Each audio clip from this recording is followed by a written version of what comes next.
Hai guys, apa kabar? Kembali berjumpa di vlog Bowo Sulaiman. Dan kali ini kita ngobrolin Pro Liga yang sedang memanas sebentar lagi. Memanasnya seperti apa? Karena banyak sekali spekulasi, keinginan para fans, para penggemar dan masih banyak lagi, tapi ternyata tidak sesuai dengan ekspektasi atau keinginan, karena bagaimanapun juga yang mengerti masa depan pemain itu adalah mereka sendiri. Mereka adalah seorang pemain profesional di mana mereka bekerja untuk mendapatkan pundi-pundi uang dari hasil sebagai pemain profesional bola voli. Jadi apapun yang terjadi, pasti kita tidak bisa berbuat apa-apa, hanya bisa berharap ataupun juga hanya bisa menebak-nebak.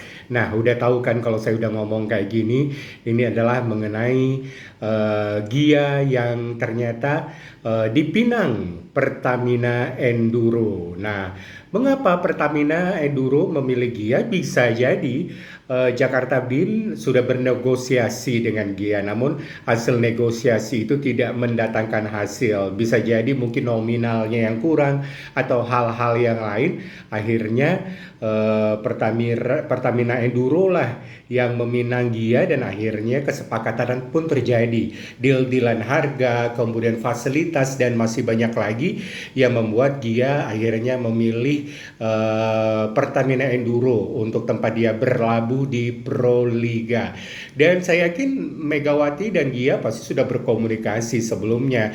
Dan ini saya yakin juga peran manajernya Megawati, karena mereka lah yang menjadi jembatan penghubung gitu ya antara klub-klub yang akan yang akan meminta Gia untuk bergabung, dan akhirnya Gia pun difasilitasi untuk berbicara negosiasi dengan klub-klub yang ada. Dan kalau saya sendiri sih, kalau saya sih nggak jadi masalah ya. Kalau di Pro Liga Gia akan menjadi musuh, atau bukan musuh ya dalam tanda kutip di lapangan ya, akan berseberangan dengan Megawati, karena ini adalah pemain profesional. Mereka pasti memiliki harapan, keinginan, cita-cita, dan mereka bekerja profesional untuk itu. Jadi ya segala sesuatu bisa saja terjadi. Kalau keinginan netizen atau penggemar bola voli pengennya Gia sama Megawati di Jakarta Bin, namun ternyata itu tidak terjadi, bisa saja karena negosiasi kontraknya tidak tercapai. Sementara dengan Pertamina Enduro, apapun yang diminta oleh Gia barangkali ya, termasuk fasilitas, gaji, itu terpenuhi. Jadi dia memilih itu, dan ini adalah suatu hal yang wajar dan realistis menurut saya. Toh akhirnya nanti apabila nih ya Red Spark kembali mengontrak satu musim lagi, Megawati dan Gia, kan mereka akan bersatu lagi nanti di V-League Korea Selatan. Harapannya seperti itu. Jadi memang ya teman-teman, kalau dalam olahraga itu siapapun berhak untuk memilih klub mana saja yang dirasakan cocok, dirasakan pas dengan keinginan, bernegosiasinya lancar, dan masih banyak lagi, dan pasti dia akan memilih klub yang terbaik, karena sebagai pemain profesional dan mereka adalah seorang yang profesional di bidangnya untuk mencari uang ya, ibaratnya mencari pundi-pundi, pasti pundi-pundi yang terbesar lah yang akan diraih. Nah, Megawati disebut-sebut sebagai pemain pro liga termahal saat ini gitu ya, dan pastinya itu karena usaha dan kerja keras dan hasil negosiasi manajer dan juga Megawati sendiri gitu ya, dalam hal bernego dengan Jakarta Bin. Nah, bisa jadi ketika Gia bernego dengan Jakarta Bin, ternyata hasil negosiasi itu tidak menemukan titik temu, dan sehingga Gia dicarikan lagi gitu ya klub yang lain. Ternyata Pertamina Enduro merasa cocok dan pas dengan deal-dealan harganya, akhirnya Gia bisa bergabung ke Jakarta Enduro. Tapi kita ngelihat dari sisi ini ya, sisi serunya nanti dalam pertandingan apabila mereka berhadapan di lapangan berdua, pasti mereka akan menjadi pemain profesional yang pasti membela klubnya masing-masing, dan ini akan menambah panasnya kompetisi Pro Liga yang tidak pernah terjadi dari tahun kemarin dan tahun-tahun sebelumnya.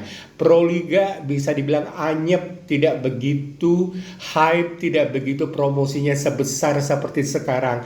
Sekarang itu Pro Liga mendapatkan keuntungan yang besar, promosi yang besar, kemudian sponsor yang banyak, banyaknya klub-klub baru yang berpartisipasi, dan itu pertanda apa? pertanda kebangkitan kembali dunia bola voli Indonesia. Mengapa kita berharap bola voli Indonesia bisa maju? Karena bisa dibilang bola voli ini adalah olahraga ketiga terpopuler di Indonesia setelah sepak bola, bulu tangkis, bola voli. Di RT RW di kelurahan pasti ada lapangan voli dan semua orang bermain voli. Jadi wajar kalau kita berharap bahwa bola voli Indonesia akan semakin maju walaupun mungkin iklim kompetisinya akan semakin ketat. Nah, jadi selamat datang untuk Gia. Walaupun akan bersaing dan akan berhadapan menjadi lawan dengan Megawati, tapi saya yakin kalian berdua adalah orang yang profesional, yang benar-benar mengabdi pada bidang kalian sebagai pekerja bola voli gitu ya, mendapatkan uang dari sana sebagai pevoli profesional, dan kalian pasti ingin mendapatkan yang terbaik untuk Proliga ini ya, klub yang membayar kalian mahal-mahal untuk bisa meraih posisi juara di Proliga di tahun ini. Kita tunggu saja ya. Nah, itu dia ngobrol-ngobrol mengenai Proliga. Kalau saya sih tidak begitu khawatir, tidak terlalu mungkin orang kok gitu ya Gia ya, kok tidak mau ke Jakarta Bin dan masih banyak lagi. Pasti banyak pertimbangan-pertimbangan di luar itu yang kita tidak tahu sama sekali. Hubungan Gia dan Mega tetap sebagai kakak adik, tapi sebagai pemain voli profesional mereka menjadi lawan di lapangan. Itu dia.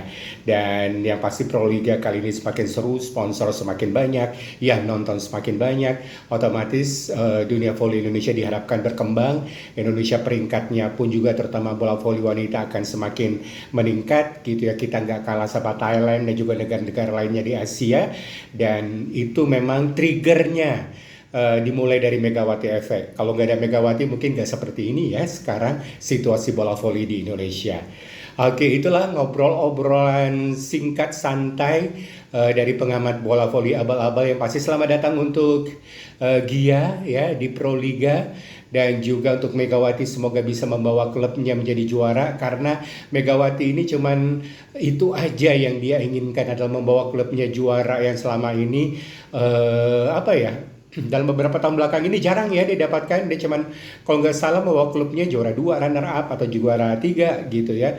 Dan ini adalah tantangan terberat bagi Megawati untuk bisa membawa klubnya juara, karena klub-klub lain memiliki pemain-pemain asing yang bagus dan juga pemain-pemain lokal yang tidak kalah hebatnya.